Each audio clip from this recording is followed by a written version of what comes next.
Hello dear students, very good noon to all of you. In previous lecture, we have seen about Griffith experiment. So we end with that transforming principle or process of transformation, which was told by Griffith. In here is a Hershey and Chase experiment. So Hershey Chase are two scientists, Alfred Hershey and Martha Chase.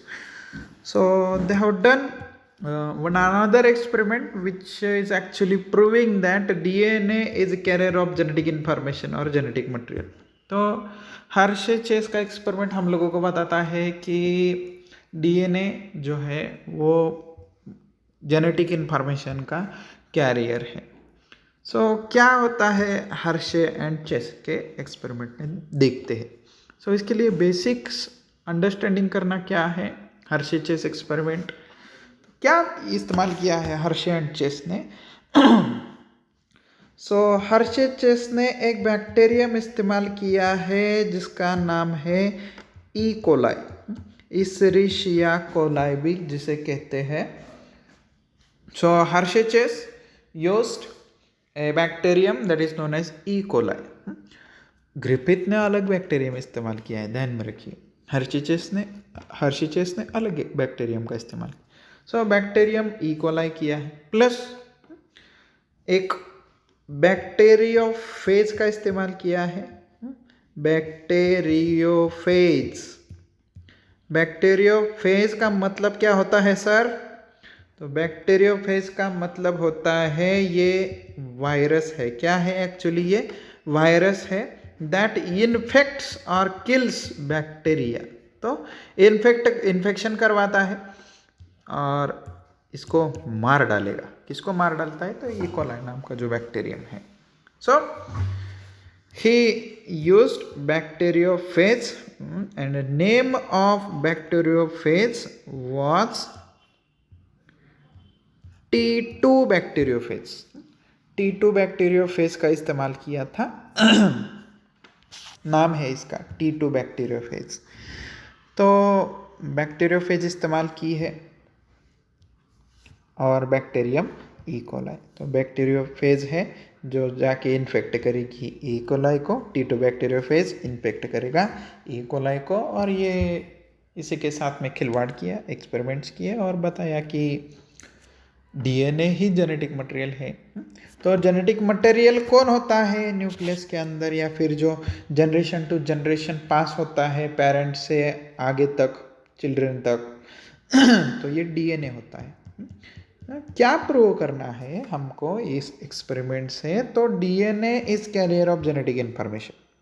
बाकी कोई नहीं, protein नहीं, carbohydrate नहीं, fats नहीं, बाकी कोई नहीं, ना प्रोटीन्स, लिपिड्स, फैट्स, कार्बोहाइड्रेट, ये कोई भी जेनेटिक इन्फॉर्मेशन के कैरियर्स नहीं है.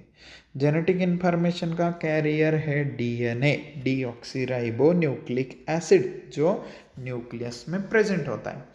तो देखते हैं चलिए हर्शे चेस ने कैसे प्रूव किया कि DNA is carrier of genetic information. So diagram के ऊपर फोकस कीजिए थोड़ा सा. तो ये जो स्ट्रक्चर दिखाया हुआ है जिसको मैं राउंड किया है अभी, ये है T2 बैक्टीरियोफेज. तो बैक्टीरियोफेज है जो बैक्टीरिया को इन्फेक्शन करवाता है और बैक्टीरिया को किल कर देता है. सॉरी. तो इस बैक्टीरियोफेज का स्ट्रक्चर देख लोगे आप लोग तो ऐसे दिखता है आप लोगों को. ये बैक्टीरियोफेज है, ऐसे दिखेगा, जिसके अंदर डबल स्ट्रैंडेड डीएनए है खुद का. तो ये बैक्टीरिया का डीएनए, सॉरी बैक्टीरियोफेज का डीएनए है. फेज यानी कि वायरस है, तो वायरल डीएनए है जो डबल स्ट्रैंडेड है. ऐसे ही ध्यान में रखिए. तो जो वायरस का आउटर कोट है ये बनता है प्रोटीन से, आपको लेबल में भी दिख रहा होगा. और जो अंदर वाला कोर डीएनए है, तो वो डीएनए है, न्यूक्लिक एसिड है, double stranded deoxyribo nucleic acid. तो इसी ऊपर स्टडी है. तो क्या किया इस हर्शे एंड चेस ने। सो हर्शे एंड चेस ने इन बैक्टीरियोफेजेस को सेपरेटली ले लिया। तो कुछ टी2 बैक्टीरियोफेजेस इस साइड ले लिए लेफ्ट साइड, कुछ टी2 बैक्टीरियोफेज राइट साइड ले लिए और उनको सेपरेटली लेबलिंग किया। तो लेबलिंग कैसा करते हैं सर? कि ये क्या इतना आसान है क्या लेबलिंग करना? एक तो ये वायरस है, वायरस के साथ खिलवाड़ करना इतना भी आसान काम नहीं है। तो ये लैब वर्क है, ये कंट्रोल कंडीशन में किया जाता है। जो कुछ भी केमिस्ट्री वाले एक्सपेरिमेंट है एक्चुअली जो रेडियो लेबलिंग करवाते हैं। तो जो कुछ भी प्रोटीन होता है, प्रोटीन होगा तो प्रोटीन में सल्फर इम्पॉर्टेंट होता है। सल्फर नाम का जो एलिमेंट है ये प्रोटीन में ज़्यादा तौर पे पाया जाता है। तो इसके लिए प्रोटीन का सल्फर जो प्रोटीन कोट है, outer protein coat of T two bacteriophage is radio labelled with radioactive sulphur. तो उसको कहते हैं सल्फर 35। ये रेडियो एक्टिव है, ध्यान में रखिए, जो रेडिएशंस बाहर फेंकता है। तो रेडिएशंस बाहर फेंकेगा तो जो कुछ भी रेडियो एक्टिविटी डिटेक्ट करने वाली डिवाइसेस होगी उसमें इसका डिटेक्शन मिल जाएगा रेडिएशन का। So protein coat of bacteriophage is here radio labeled with sulfur 35 which is radioisotope। radioisotope है सल्फर का। तो radio labelled protein coat, only protein coat radio labelling किया सल्फर 35 से। दूसरी साइड यहाँ पे क्या करवाया है? तो जो फॉस्फोरस है, सो फॉस्फोरस जो कि एक्टिव कंटेंट है न्यूक्लिक एसिड्स का। न्यूक्लिक एसिड यानी कि डीएनए। न्यूक्लिक एसिड कौन सा है यहाँ पे? तो डबल स्ट्रैंडेड डीएनए है।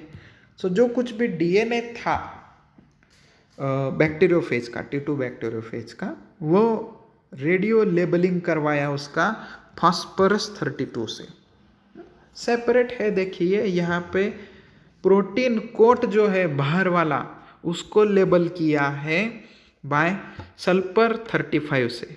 ये एग्जाम में पूछते हैं फॉस्फोरस का कौन सा आइसोटोप है रेडियो एक्टिव आइसोटोप, सल्फर का कौन सा आइसोटोप है? तो सल्फर का 35, फॉस्फोरस का 32, ये रेडियो एक्टिव आइसोटोप्स है।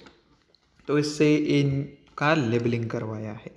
So I think you might be getting the point actually. और इनको सेपरेटली इन्फेक्शन करवाया। तो कुछ बैक्टीरियम यहाँ रखी थी, कुछ बैक्टीरिया यहाँ रखी थी। तो ई कोलाई को इन्फेक्शन किया है। तो इनसे कहा, इस बैक्टीरियोफेजेस से कहा कि जाइए बैक्टीरिया के पास और इन्फेक्शन करवा दीजिए उनको। तो ये तो बैक्टीरियोफेज है, इनका तो धर्म ही है इन्फेक्शन करना। तो इन्फेक्शन करवा दिया इन लोगों ने। सेपरेट एक्सपेरिमेंट्स है दो। तो इन्फेक्शन करवाया और कुछ सर्टन स्टेज के बाद में इसका सेंट्रीफ्यूगेशन करवाया, यानी कि separation on the basis of density. So separation करवाया है सेंट्रीफ्यूगेशन करवा के। सेपरेशन के बाद रिजल्ट क्या मिलता है देखिए।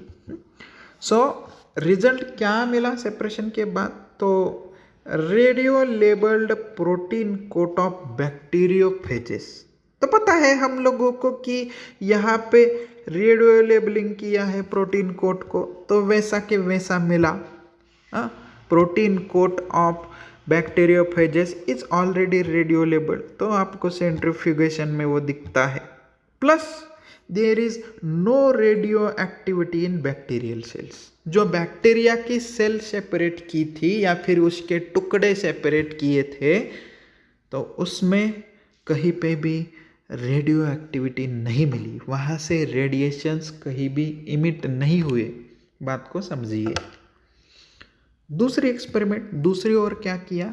तो यहाँ पे क्या किया था हमने? रेडियो लेबल्ड डीएनए लिया था, radio labelled DNA of bacteriophage, T2 bacteriophage. तो यहाँ पे सेंट्रीफ्यूगेशन के बाद रिजल्ट देखो क्या मिल रहा है। So less 32 phosphorus, phosphorus 32 radiolabel DNA of bacteriophages. जो बैक्टीरियोफेजेस के पास डीएनए है जो फास्फोरस 32 से रेडियोलेबलिंग किया है, तो उसका कॉन्सेंट्रेशन कम हुआ। तो less phosphorus in the bacteriophages, DNA of bacteriophages, plus radioactivity in DNA of bacterial cell. तो बैक्टीरियल सेल के जो डीएनए है, बैक्टीरियल सेल का डीएनए, ई कोलाई का डीएनए, उसमें बैक्टीरियल सेल में रेडियो एक्टिविटी दिखी। बैक्टीरियल सेल के डीएनए में रेडियो एक्टिविटी दिखी, देखिए।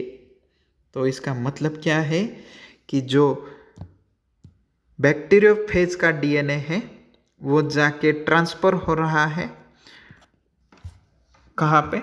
तो जो बैक्टीरियल डीएनए है, ई कोलाई का डीएनए है, उसमें जाके बैठ रहा है। तो इससे क्या प्रूव हुआ? डीएनए ये जेनेटिक मटेरियल है, बाकी कोई भी चीज़ जेनेटिक मटेरियल नहीं है। तो बात समझ में आ गई होगी कि डीएनए है जेनेटिक मटेरियल, और यही DNA generation to generation carry किया जाएगा। तो यहाँ पे हर्श एंड चेस ने प्रूव कर दिया कि डीएनए जेनेटिक मटेरियल है। तो इस डिस्कवरी के लिए हर्श एंड चेस को नोबेल प्राइज़ मिला था।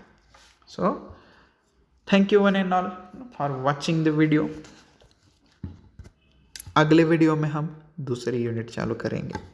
सो अभी के लिए थैंक यू।